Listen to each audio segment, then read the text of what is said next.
All right, we are recording. So it is November 1st, 2020. I'm here with George and Dad, and we are making a little bit of a video for the, I guess, the family, and we have some questions. I had some questions that I think I know some of the answers to, but wanted to make sure that I had them recorded too, and recorded and make sure that I know that we have the actual answer from the mouth of Dad. So, All right. so without further ado, we will jump in. George is going to ask you the first question, Dad, and we're going to take turns. Okay. All right. What did you love doing as a kid? Wow. Well, I had 7 siblings, and I was number 5. So we did a lot of stuff with our family, and sometimes it was. Usually it was very happy. We did a lot of family time together. That was before the church really emphasized family home evening and stuff. But my parents still did a very, like every Monday night, we had family night, and we had a lot of singing. My dad was a good guitar player. He had been in Argentina on his mission and loved the guitar, and he had invented this big old long horn that looked like a homemade trombone with one single slide, and he had put a big bell on the end of it, like, Yeah. he used to have a trombone bell, but then he just kind of made one out of sheet metal. Wow. And it had a big long wire, so he could go and so we had a lot of fun. He'd put a mop on his head and we'd play that. He called it the bazooka, and it was just made out of plumber's pipe sliding in and out. Yeah.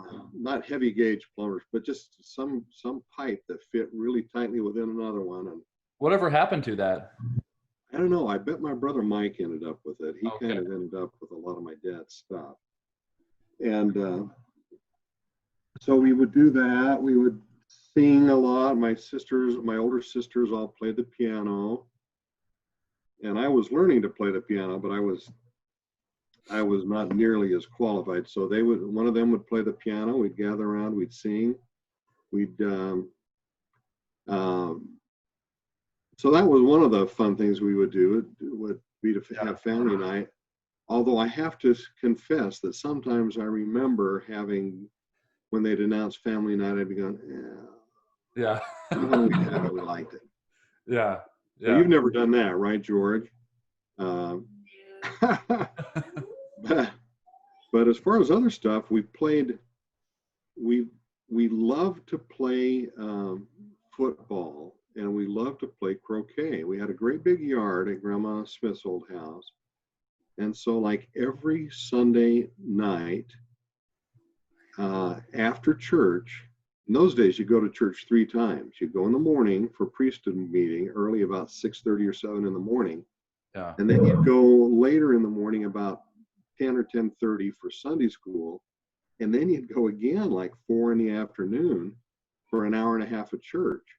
Sunday was basically committed to church all day long, pretty much. Yeah. And so between Sunday school and church, maybe we'd have lunch, but then we kids would be outside playing probably croquet, because it wasn't as physical as football. Yeah. And we had all the neighbor kids come over, and we knew croquet. We knew how to, and we'd make big long games out of it.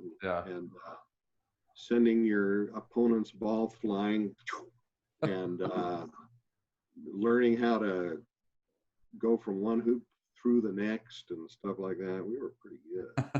So anyway, that's cool. That might be something you guys want to pick up, George, on that portion of your property near the near that box that we put in, because it's kind of flat over there. You guys could set up a croquet area. And we played football a lot. We had a big backyard, and so we could play touch or tackle football. I have to confess, we really mainly played tackle Yeah. with us and the neighbor kids.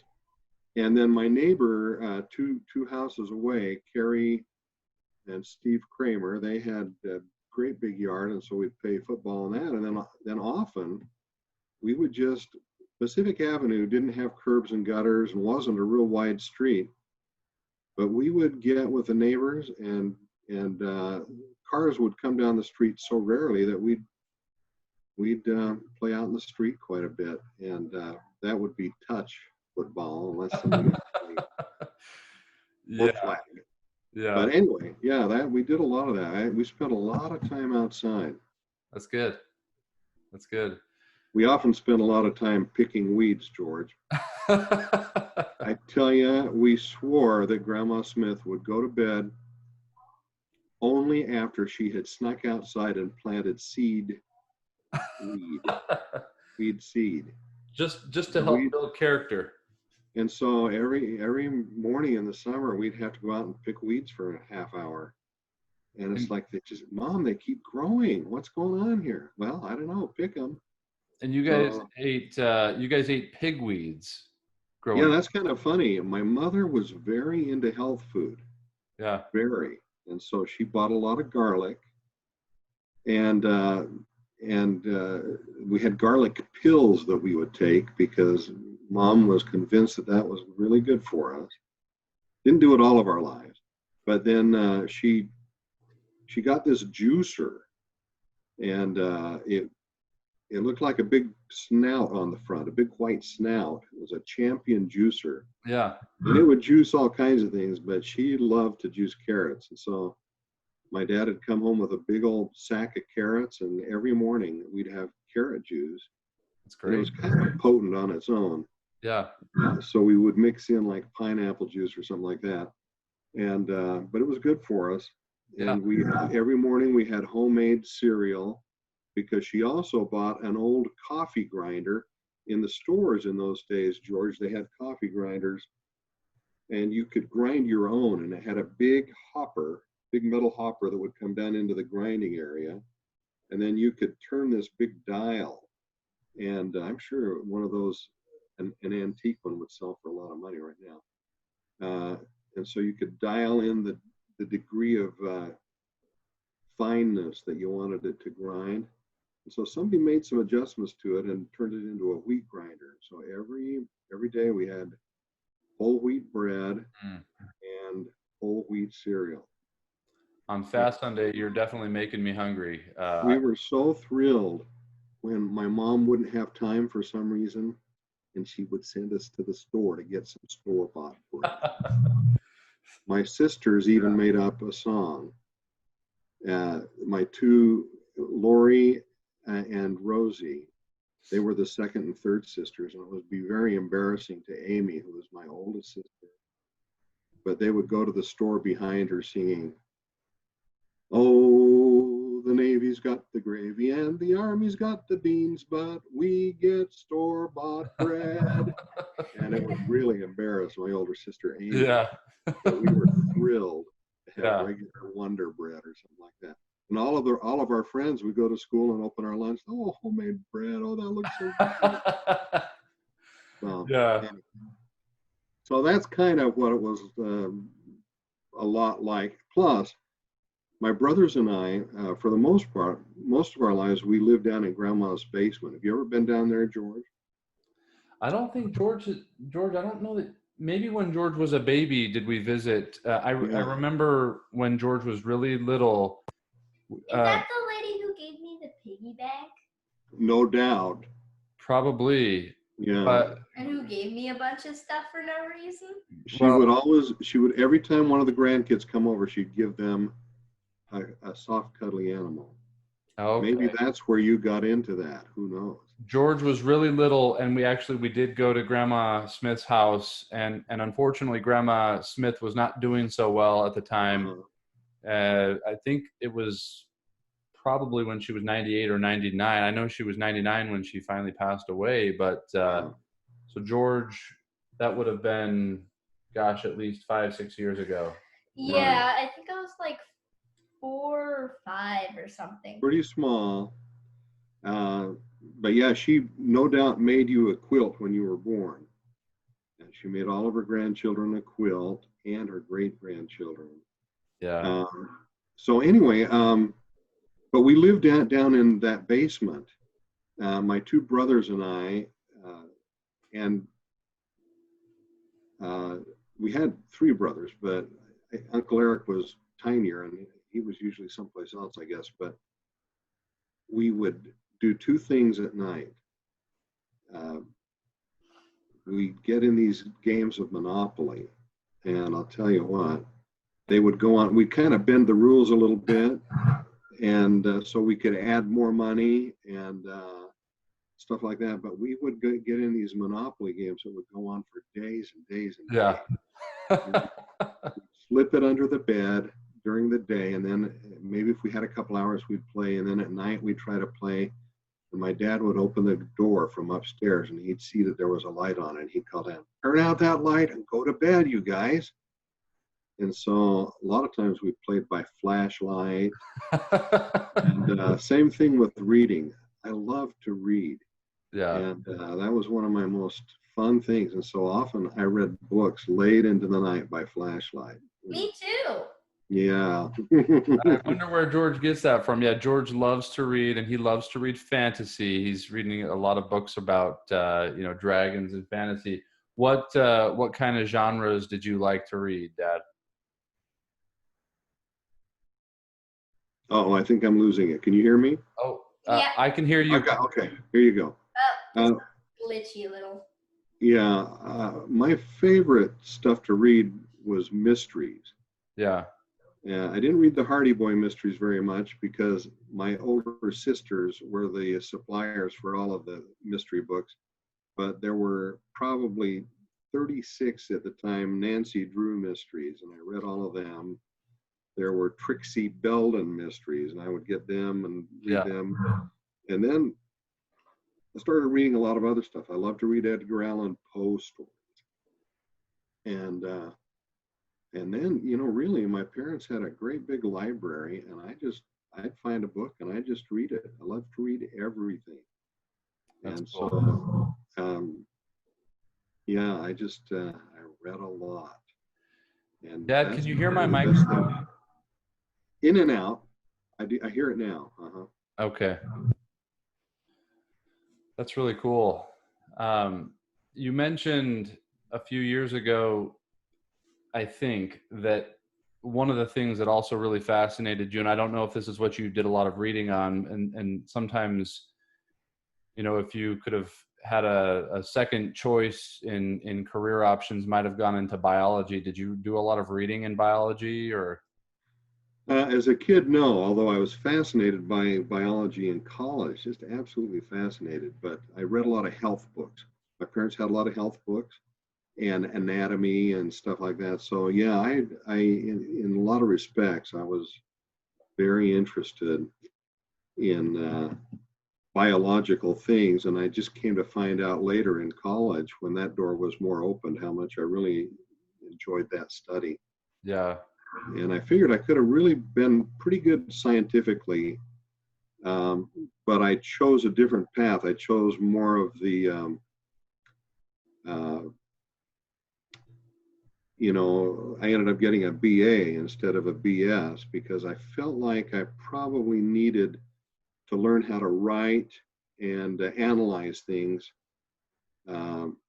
clearly, and that studying English and literature would help me a little bit more in that because of what I wanted to be, because I wanted to be a lawyer. Yeah. It probably helped me better than going more deeply in the sciences, but I'm still very interested in that stuff. And someday, of everything, there's nothing I've met that doesn't fascinate me. Yeah. And you mentioned earlier school, favorite subjects and stuff like that. Favorite subject was reading. Yeah. Anything I could read. Yeah. And arithmetic wasn't thrilling to me. That's what we called math in those days. Yeah. And but then when I got some teachers that were really pretty good at it and helped you understand, like in junior high school, I started taking things like geometry and algebra, and then I'm going, oh yeah, okay, now that's pretty cool.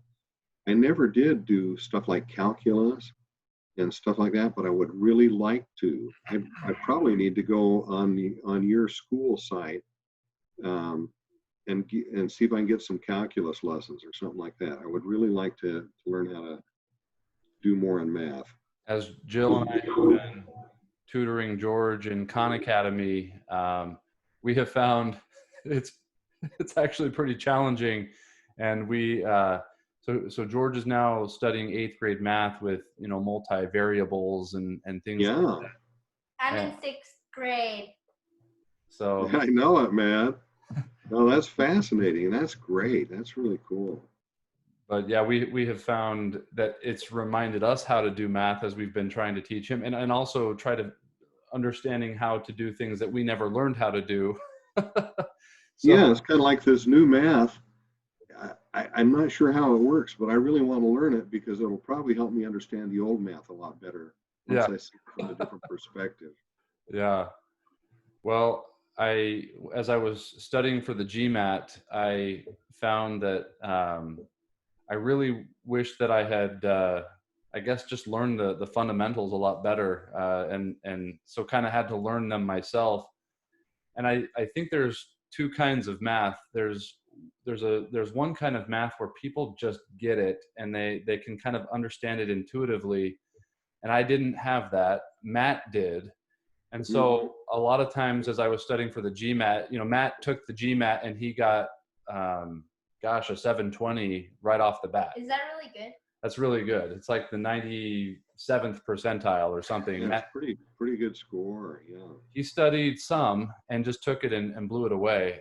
And I had always been in the equations and trying to figure out how to use the equation to get there, and couldn't see the big picture of it. And so I ended up having to have some tutoring sessions with Matt where he could just say, Nate, forget all of the equations, think of it like this. And he would tell a story. And, for a lot of times it was like story problems, and he would kind of explain it. So that's how I've come to look at math. And George, I think George has a really good ability to kind of do both. Like he's able to understand the equations, but as I've watched him learn math, he's also really good at just kind of seeing the answer and seeing the solution. So not to get off, but as we're talking about arithmetic and that sort of thing. Well, it's kind of interesting because when it comes down to it, like I told you, I was really interested in writing and argument and analysis. And so I took a logic class. And I wasn't really great in it because I had a really heavy schedule and stuff like that.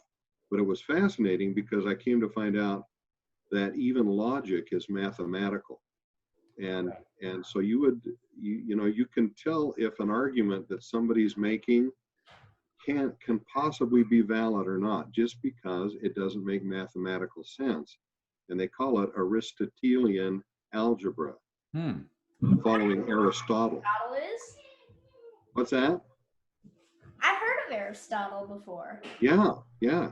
And so it's named after Aristotle, who was a great thinker and great arguer, great speaker. And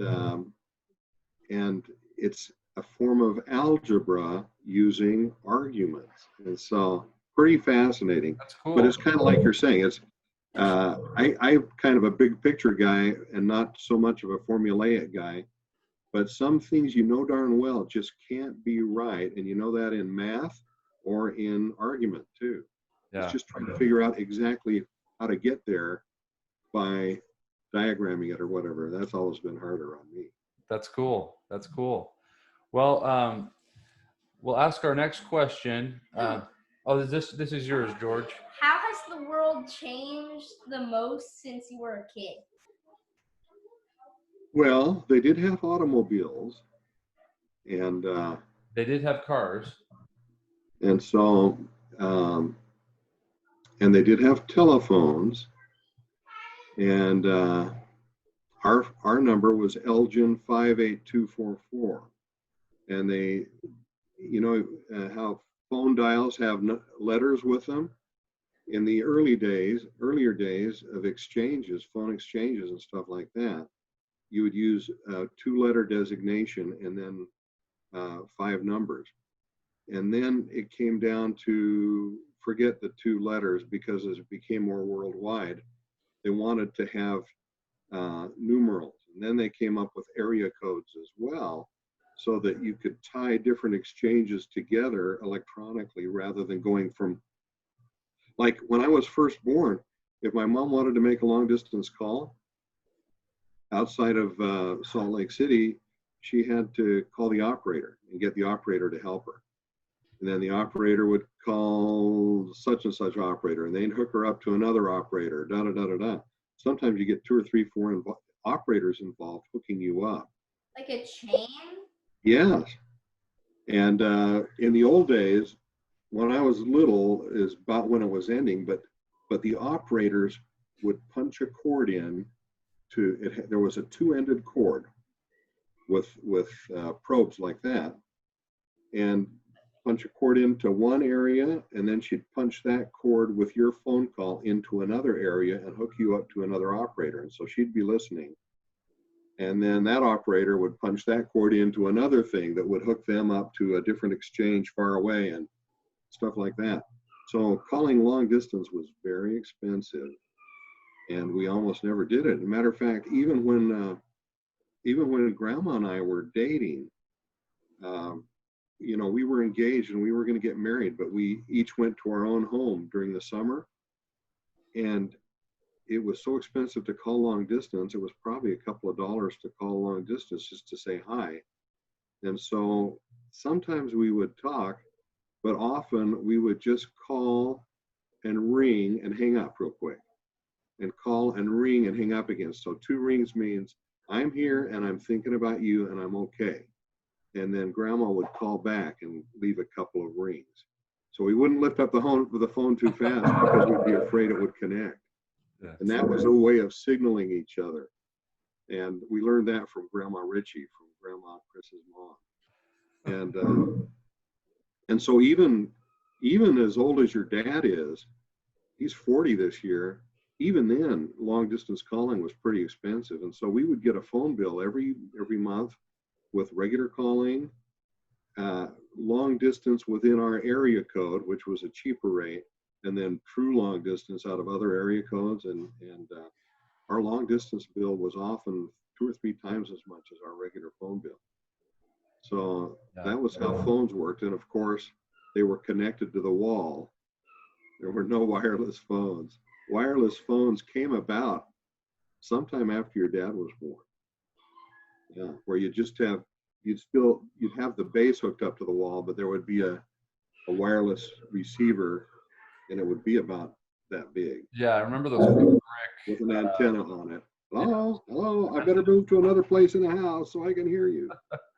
Yeah, I remember those, and late 80s, I think it was, and then they sort of evolved to smaller. But of course, in the 90s, they weren't smartphones that we have now that can do everything. You'd have a flip phone or something like that. Yeah. And our TV, there was such a thing as TV when I was born. It was invented by a guy named Philo T. Farnsworth, who was an LDS guy from Idaho. He invented TV? Yeah. But when I was little, we didn't have a TV. They're too expensive. And I remember one time my dad brought home a trial TV, and the screen was diamond shaped, and it was about this big. And you have to turn the lights off in the house to be able to see the screen very well. It's black and white, of course, and very ghosty, because you had to have a good antenna, and you'd be moving your antenna around to try to get the best picture. And we tried that out for a while, and there were, when I was young, there, like in Salt Lake, there was only 3 TV stations, channel 2, 4, and 5. NBC, ABC, and CBS.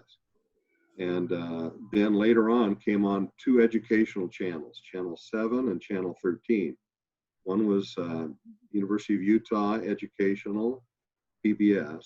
The other one was BYU. And so finally, my dad ended up buying a TV, and I was probably 6 or 7. And it only worked for a little while, and then it died.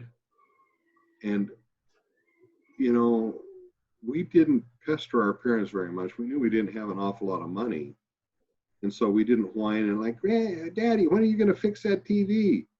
But every now and then I would sneak into the living room and just turn it on. And it usually took about 2 or 3, 4 minutes to warm up anyway.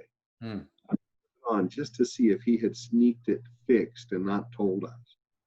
And he was waiting to surprise us or something like that. Well, hadn't. No. So I probably turned that TV on 60 or 70 different times over the next couple of years, hoping that it was working. Yeah. You know, it wasn't. Yeah. But then we got one, I don't know, and so every Sunday night, well, we would watch TV on Saturday and Sunday nights as a family. And Saturday night was things like Perry Mason, who was the story of a lawyer who was so smart. He was always getting his clients off, not because they were innocent. He was getting off because they were guilty. They were innocent, and he was finding the solution. And he was really good in court too. And that's what originally made me want to be a lawyer. I didn't know any lawyers personally. My dad didn't have any lawyer friends that we knew, but I was watching that TV show. And then on Sunday nights, the kids mainly would watch, but we watched The Wonderful World of Disney. It was on every Sunday night, and they would have Walt Disney, the guy who invented Disneyland and who invented Mickey Mouse and Disney movies. He would come on and introduce a show, and they were often his shows, you know, that he had invented. But we didn't have videos, DVDs, CDs, or anything like that. And so if you wanted to see a certain show, they'd advertise it the week before, but hey, something's going to be on. Like, and so everybody would come and watch. But it was probably, I don't know, I was probably married by the time my mom got her first color TV. Because we watched black and white, and most of the shows were in black and white. Every now and then, we knew that the Disney was in color, unless they were showing a black and white movie. And the football games would all be in color, and a few other things. But it was so expensive to do color that most of the shows were in black and white up till around the time I got married anyway, 1972. So. Yeah. I have kind of an off-the-cuff question. I'm going off of the script here, but Dad, you're sort of known for being someone who is calm and kind of thoughtful. And I haven't really seen you get mad all that often. And just curious, what makes you mad, or what annoys you, or irritates you, or upsets you? Well, a lot of noise gets to me. Yeah. For a long time. So I'll sometimes I'll go in the other room and shut the door. You know, but I don't know. There's not an awful lot that makes me real mad. Yeah. It isn't worth it. You know, you read so much, the Savior telling us over and over again, contention is not of me. Contention is of the devil. Yeah. And I have a lot of things that I'm not really good about, but I don't like contention. Yeah. And it's so, like, I like to listen to the news and stuff like that. And I like to listen to Fox, but I found out after we changed carriers, and our new carrier didn't have Fox News, and I didn't listen to the other supposed news channels like MSNBC or CNN. Right. I just realized, man, my life is so much happier because I don't hear all that contention. Yeah. and it seems like they whip it up day by day. And Yeah. I'm going, how am I going to be able to make it through tomorrow if I don't listen to Sean Hannity and find out what's really going on? But found out, oh, it's Yeah. doable. Yeah. Yeah. So kind of weird. But no, there's not an awful lot that makes me really, really mad. Yeah. But you have heard a time or two when I did get very angry. A time or two. I suppose when you keep kicking against something that, when you get promises that things are going to happen and they don't, and they have to happen, and you've got a very tight time frame, Yeah. and something has to happen and it doesn't, Yeah. because somebody goes and does other things that they shouldn't be doing anyway. That's irritating. Well, I think the time that I remember fits that description. Uh, Uncle Tom had all his stuff loaded up into our Yeah, garage, and I blew my stack that time. yeah, Remember it? Yeah. I do remember that, and you know, there was some time constraints there, and anyway, So uh, I apologize for that, Nate, for giving you a bad example. But yes, there have been a few times when I have blown my cool. well, I have to say you have kept your cool a lot more often than I have, and I don't know if whose side of the family that comes from, but sometimes I get a little cantankerous too when somebody should be doing something and they're not, and but Yeah, it does get to you. yeah, but no, I think that's kind of cool how we can count on I can count on one hand how many times I remember you getting mad. So if Hope your hand doesn't have to grow. No new fingers. yeah.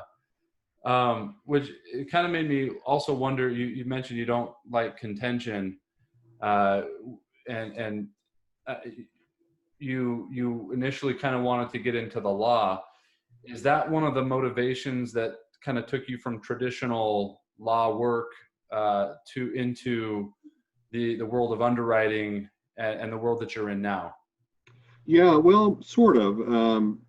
I There's something about the structure of the law, even if you're in trial, that's civil for the most part, and so it's okay to have to agree to disagree and to argue about things as long as you're not getting petty and malicious and nasty about it.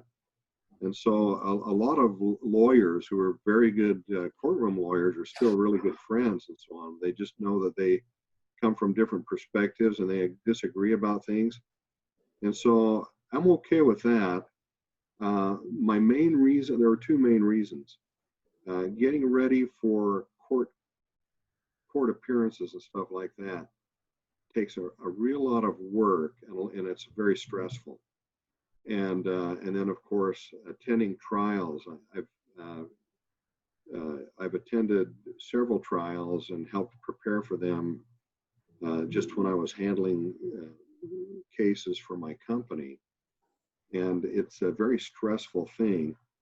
And I I two things were involved. I didn't want to move to a really, really big city like Los Angeles or San Francisco or New York or Chicago. And because I wanted to have a place where the kids could grow up, and the church was very strong and the community was solid and safe and that kind of thing. And I wanted to have something where I could kind of hang it up and go home at night and feel like I was done. Didn't turn out to be totally that case, because there were an awful lot of nights I'd be up all night long working on my work anyway. But that was kind of the motivation when I decided, well, I don't think I'm going to go into litigation or criminal law, but go more into corporate law. And kind of the picture I'd always had of the lawyer was the trusted family counselor and advisor and stuff like that.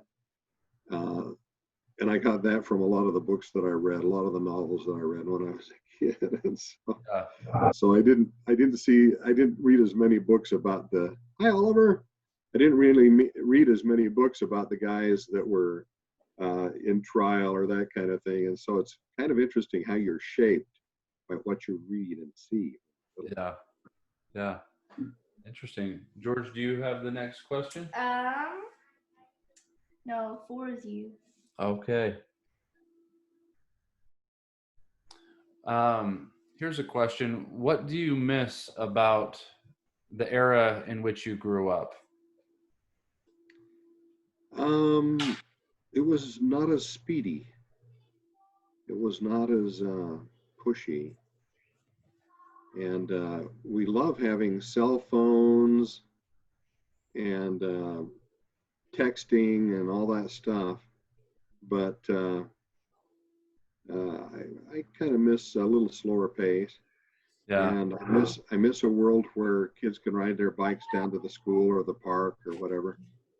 Hello, Oliver. Hi. How you doing, dude? Good. Hey, it's great to see you. Mhm.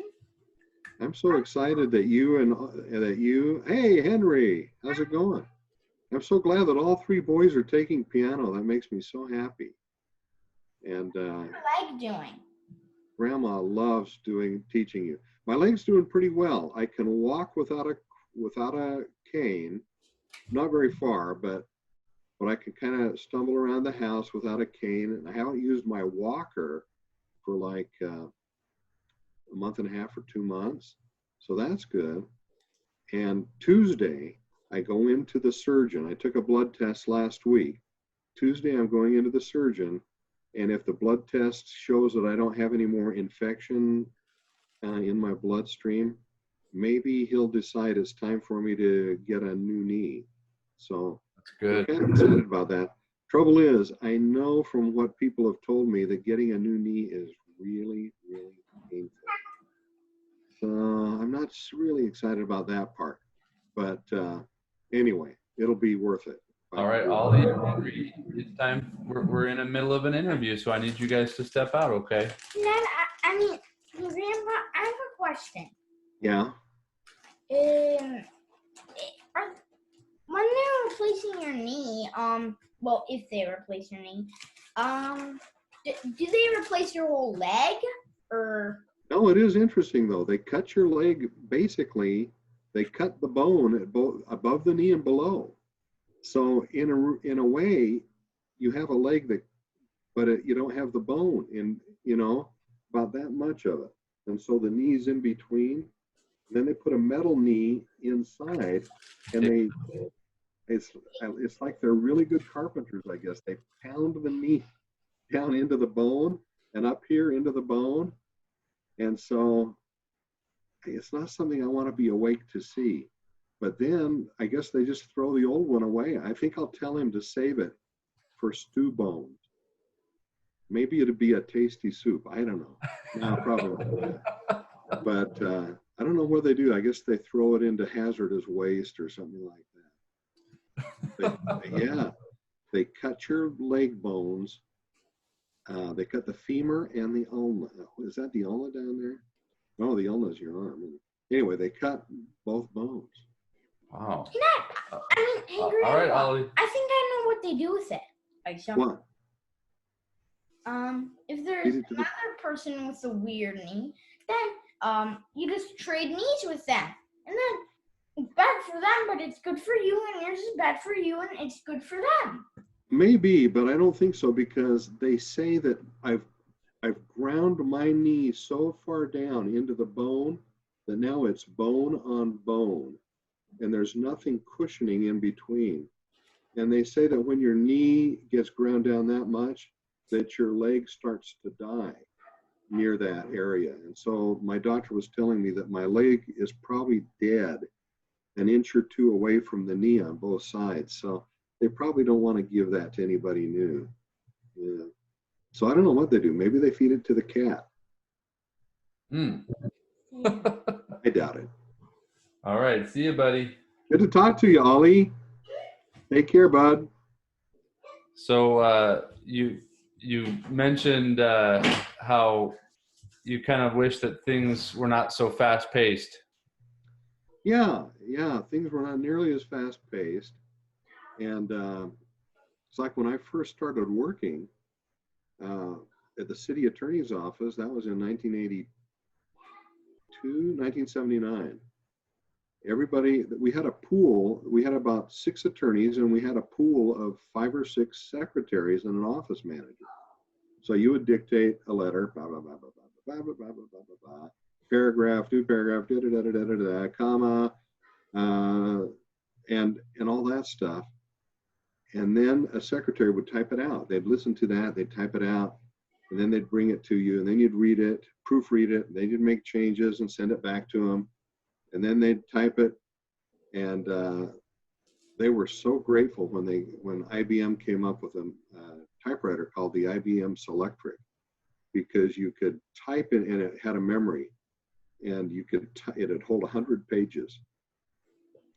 And so you type in it, and instead of them having to totally retype the letter because I forgot to add a word, they could just go back and make the correction and have the typewriter automatically type everything out. Now, of course, almost nobody has a secretary. You just type out your own stuff, and hopefully it's legible. You send very few letters. Now it's all email. And now people have gotten away from email. And so the creative process and the letter writing process and stuff like that's gone way downhill. And, you know, the ability to express yourself in writing has gone way downhill. And that's another favorite class, George. When I was in the 7th grade in the summer, I took a typing class. I was so glad. And we just used the old typewriters, electric typewriters. But I was so glad I took that because my handwriting wasn't very good. And when I learned to type, I was really fast, partly because I played the piano and that helped. And so I could really, really type speedily and without a lot of mistakes. That helped me a lot through the years, through high school, college, and even after.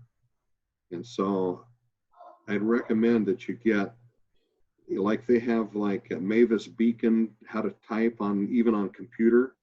I'd recommend you get some of those programs and learn how to type without watching your fingers, and type by the feel method, and do those kinds of things, because it'll make you very speedy and very efficient. And you need that now, especially because we don't have secretaries. And so whatever you do, you're not going to have a secretary to do it for you.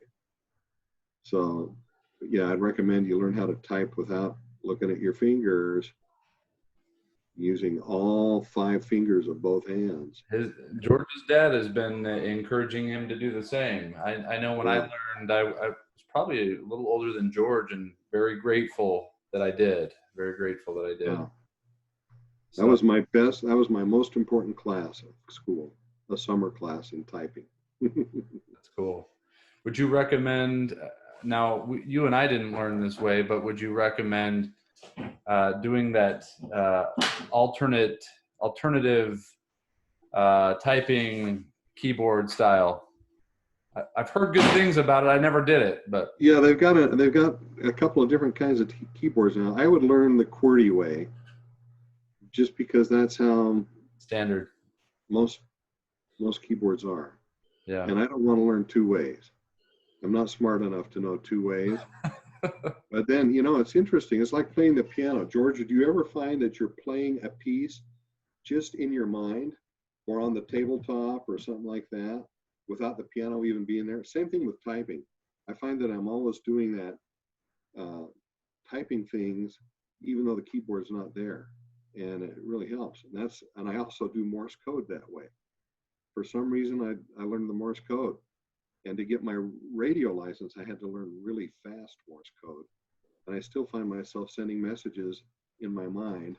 Of course, I'm lazy, but yeah, it keeps you kind of sharp doing it. That's cool. Now, if you were to pick up Morse code today, would you? Do you think you could hear a message?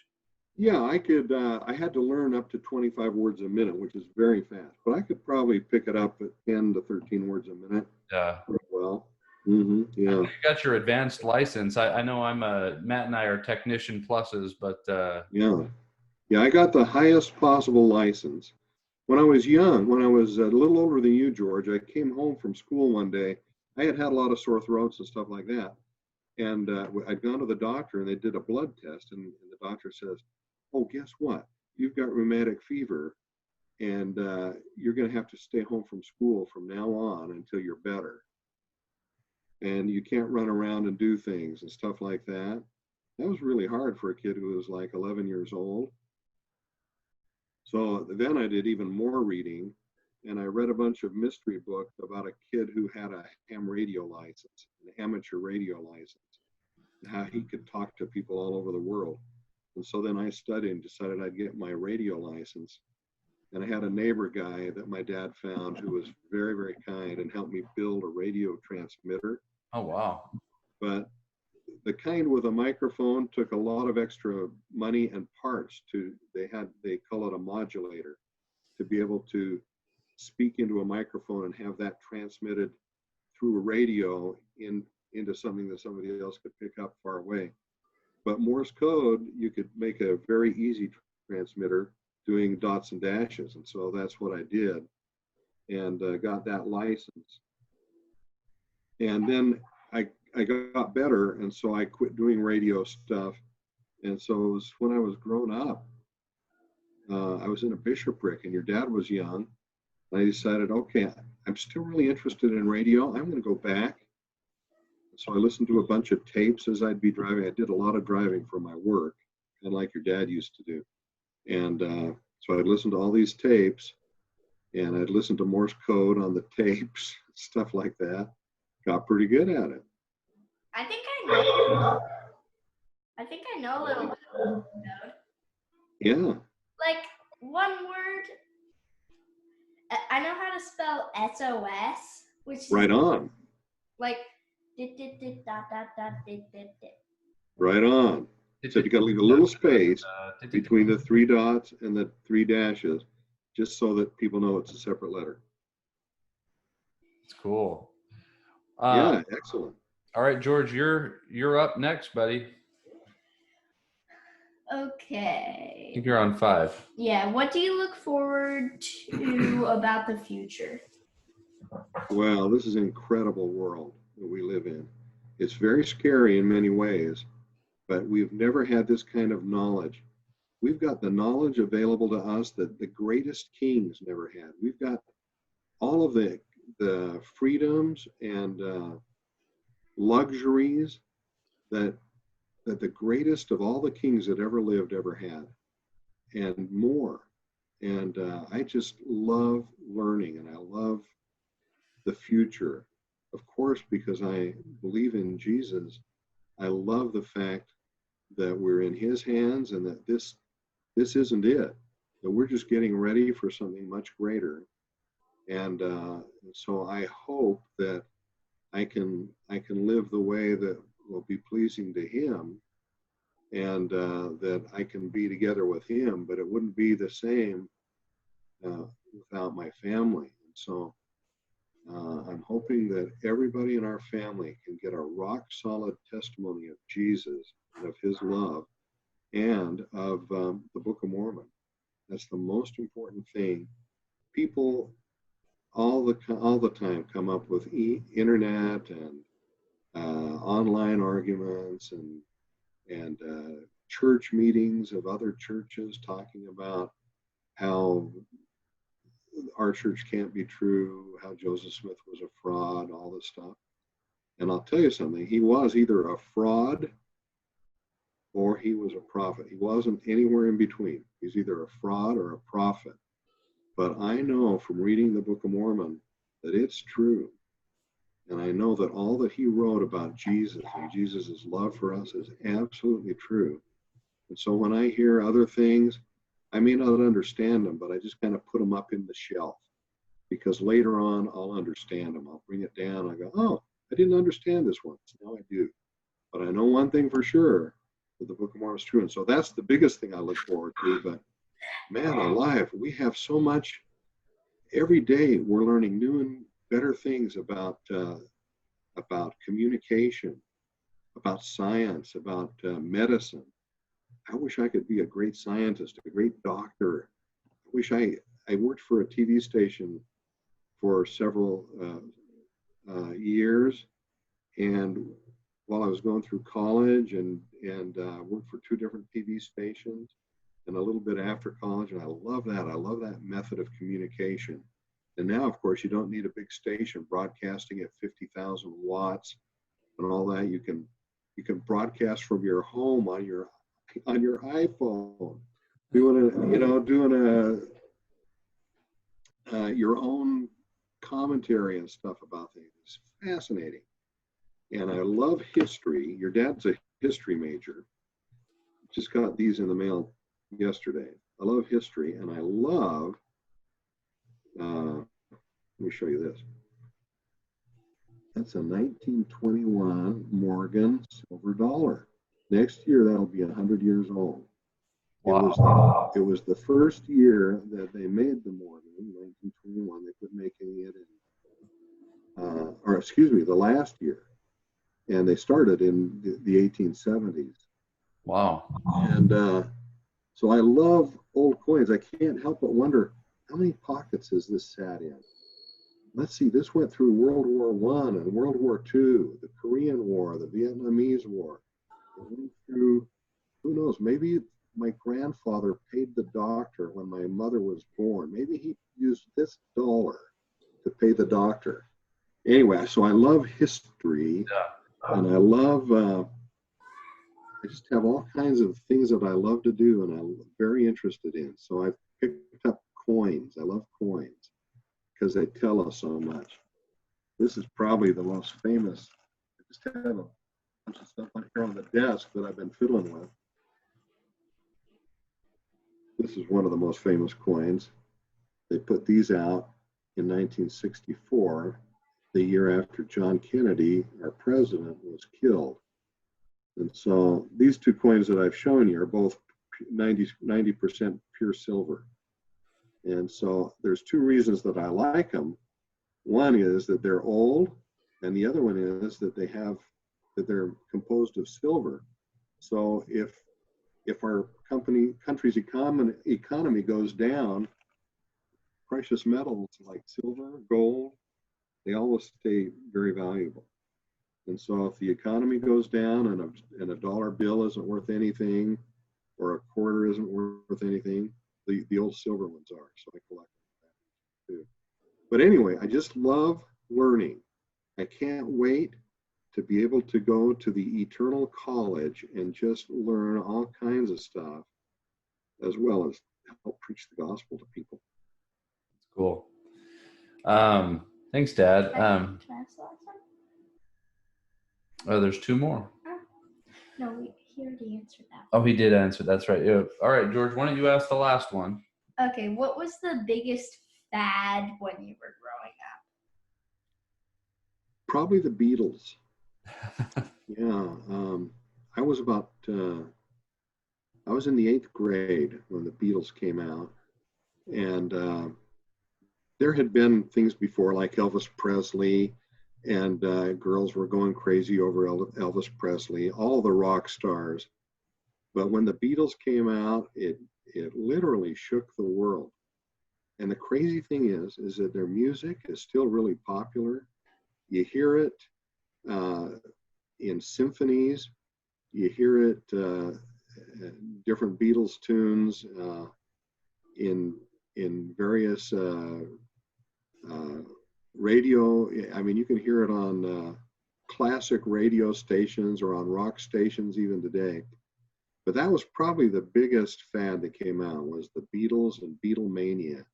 And girls would go to the Beatles concerts and scream and scream and scream and rave. And I never saw them in person, but I really did love their music. And it's been really cool for me to find out that my sons all like their music too. Yep. It's just something that doesn't die. Have you guys seen that movie, George, called Yesterday? Dad has. I haven't. I want to. Yeah. Yeah, you've got to see that. Yeah, we'll have to watch that soon. Yeah, Jill and I were watching it just to kind of make sure, and Hmm. I think it's safe. Yeah, yeah, I think it is. Just a really good movie. And it's interesting how many people from India have started making really great movies. And I don't know if the star of this one is from India or Pakistan or whatever, but really cool guy. I thought he did a really great job. Yeah, yeah. Are What? the Beatles actually in it? Maybe, Didn't they die like on? maybe John Lennon was in it. John Lennon died 3 months after I was born in 1980. He died December of 1980. That movie wasn't made when you were born, right? No, the movie was just made a year ago. But here's the deal: the guy meets a fellow way out in the boondocks named John, and who knows if it's the real John and he really didn't die? Just don't know for sure. But anyway, but yeah, there's still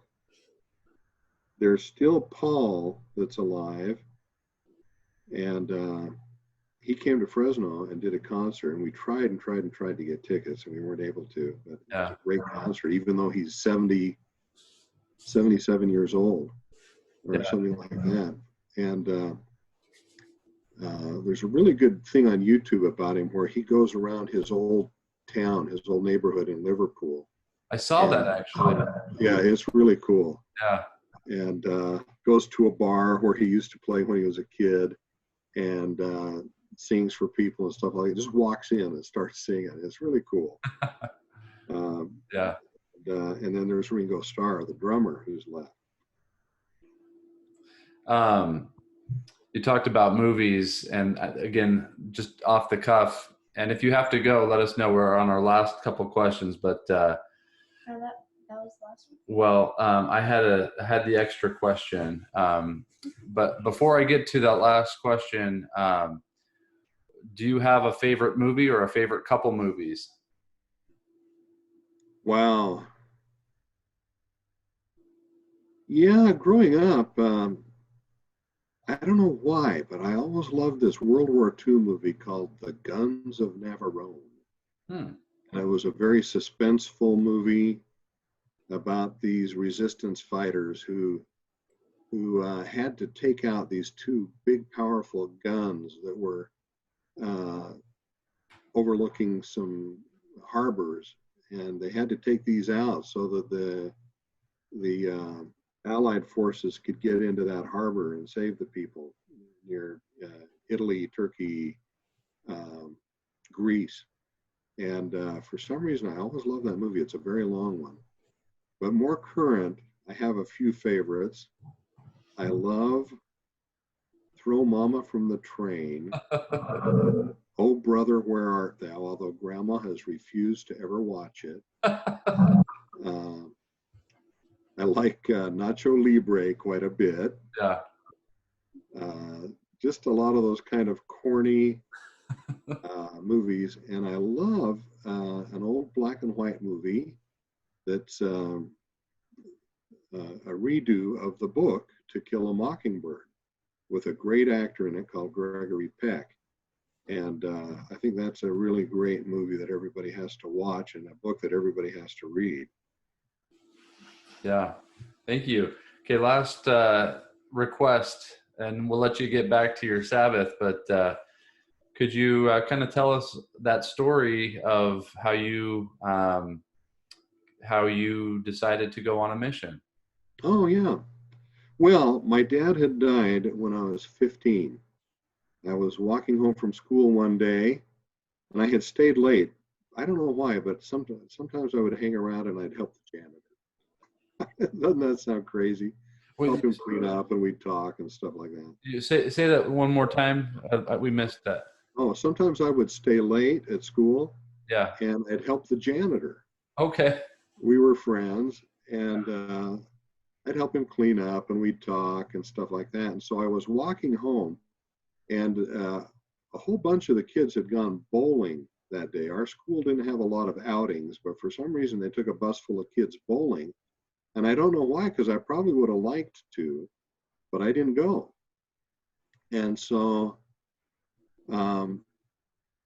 anyway, I stayed late and I was walking home from school. You could do that in those days, George. You could actually walk to school and back. And the school bus came driving by, and it was loaded up with kids. And I didn't even stop to notice it, because in those days, very few people ever went anywhere by school bus. Most of the kids walked.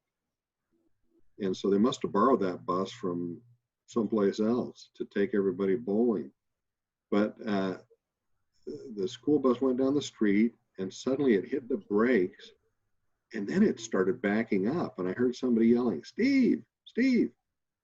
And it was the assistant principal. He said, "Get home quick. Your mother needs you. Get home quick." And so I got home, and there were a bunch of people standing there at my house, and I found out that my dad had just been in an airplane accident. Sometimes he had a private pilot's license, and sometimes he liked to go flying after work. He worked out near the airport. And so he and a bunch of friends would rent an airplane, and he'd fly them around the valley. And that's what he did that time. But for this time, the plane lost power just after takeoff, and it crashed, and he had died. And so anyway, so my mother was taking care of probably 6 kids at home.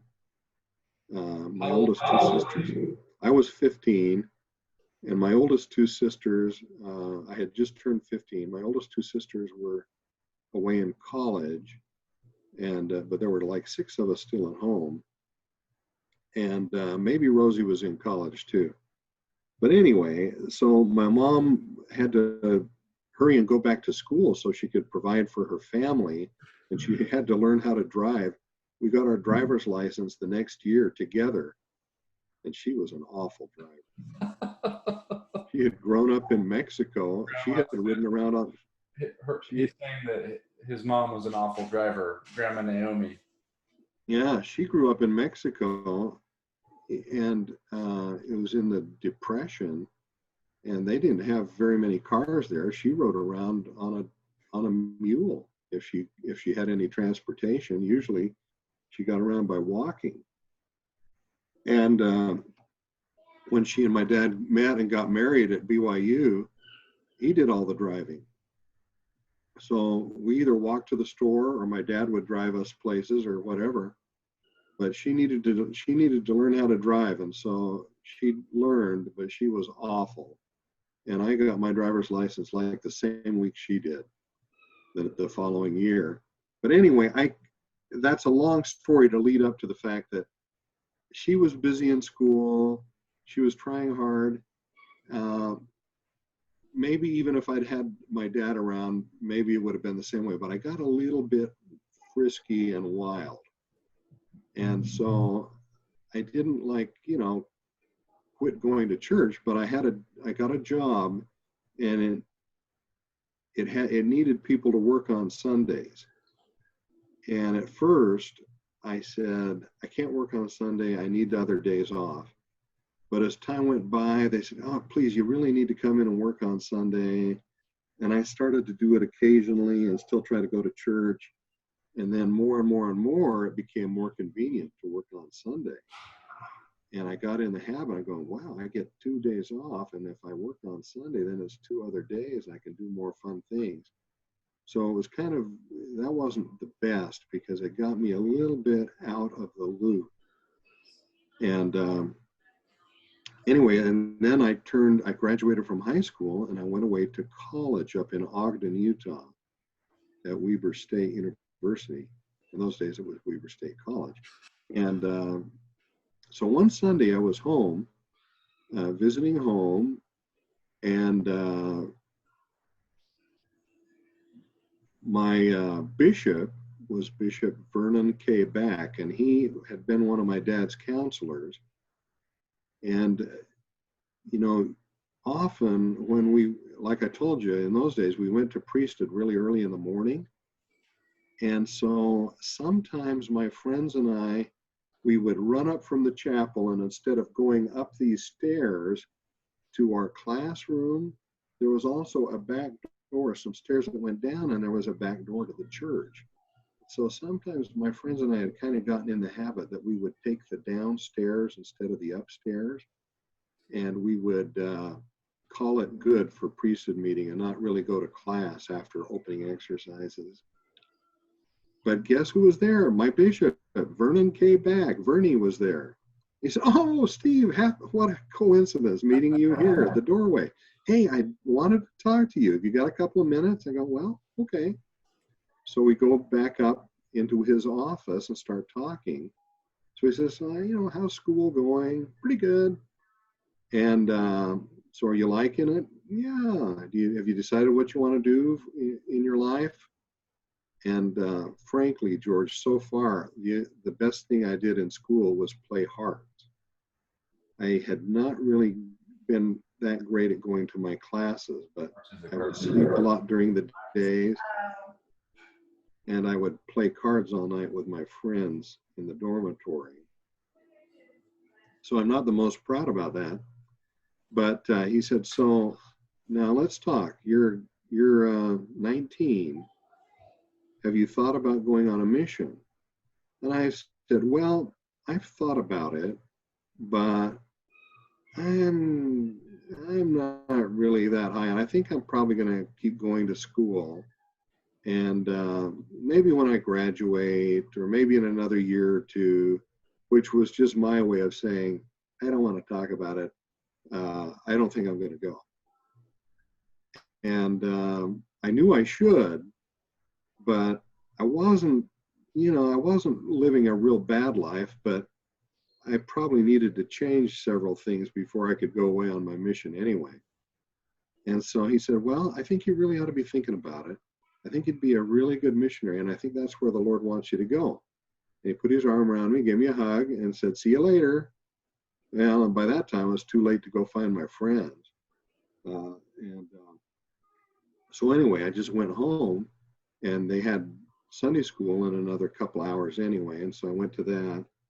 And anyway, then I went home again, and there was just something very strange that happened, George. I started feeling the Spirit telling me, "Stephen, you need to go on a mission."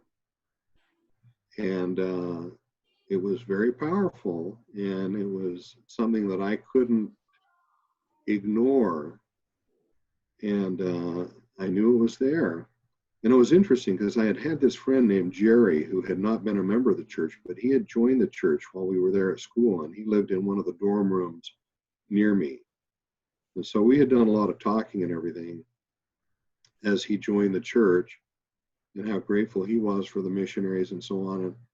And so I had met some recently returned missionaries, and I met a bunch of guys that were flashy, blonde-haired, suntanned guys who were from California, and I'm going, "Ooh, I don't know. If I go on a mission, I may come back looking and acting like those guys, and I'm not sure I want to be all that flashy, smooth-talking, cool dudes. I want to be me when I come back.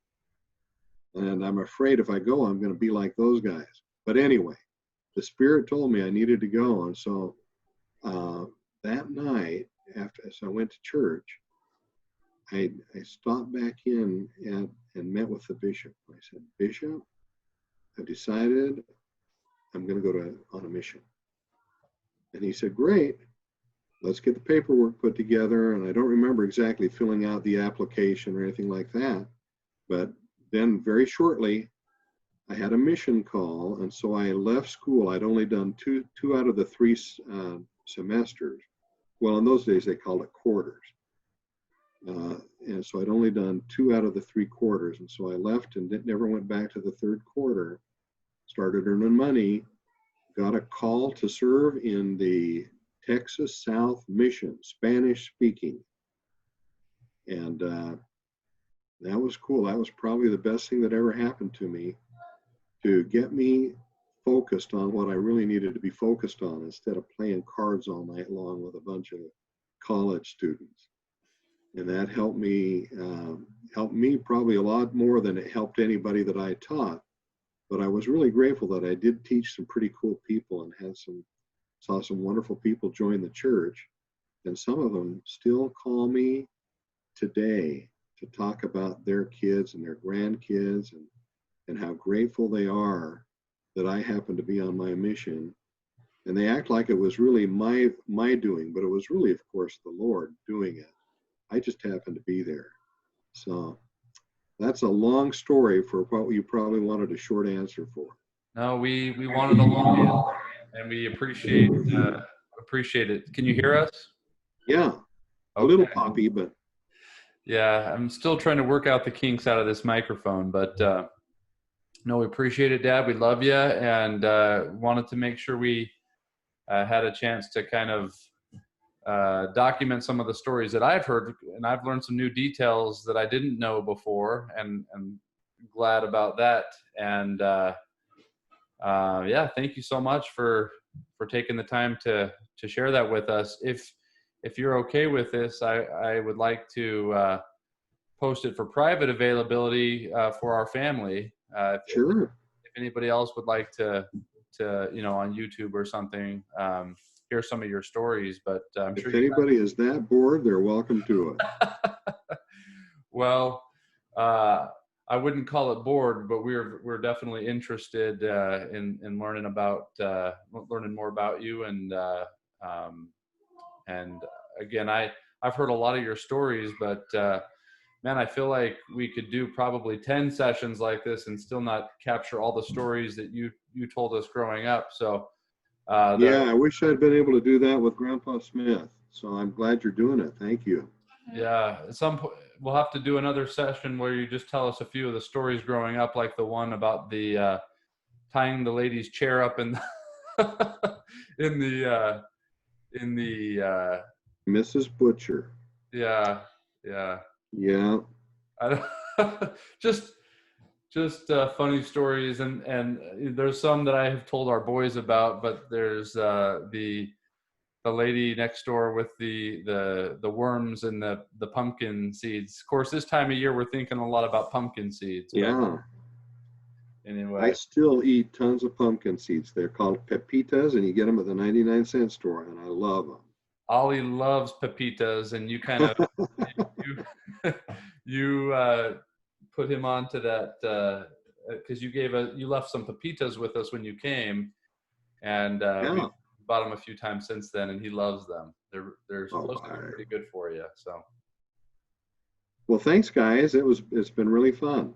You as well, Dad. We love you. We'll talk to you a little later. Love you guys. Can't wait to see you in person. Yes. Take care. Take care. Bye.